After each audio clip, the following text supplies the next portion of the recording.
The master data grouping functionality is a way of grouping purchase line and sales lines that you can use, for instance, to move shipment dates if you also have the reverse planning app.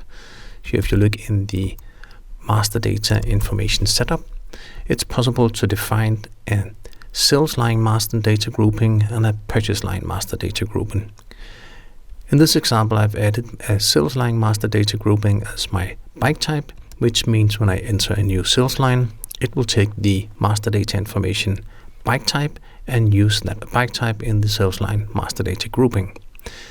One of the reasons for doing that would be that if I use the reverse planning as well, because otherwise I could just use a replicate field, but in the reverse planning setup, this is another app.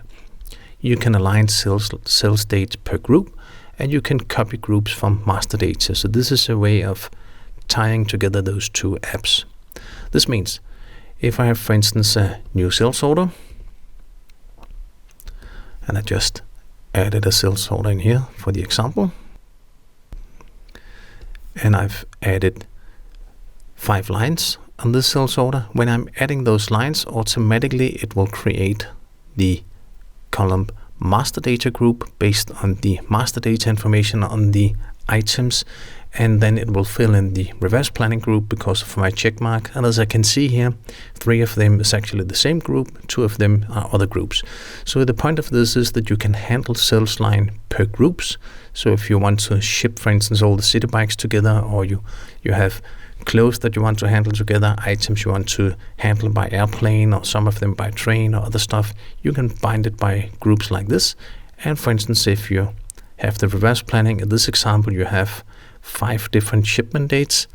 And if I select the align shipment date, which is in functionality in the reverse planning app in here, I can align per reverse planning group, which now is copied from my master data group, meaning that my shipment dates are now postponed to the latest shipment date within each group.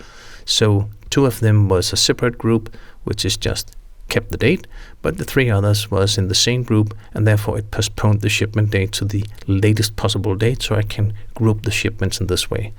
With this way, I can set up my own master data that I can handle for many other different purposes and use it like this as an example.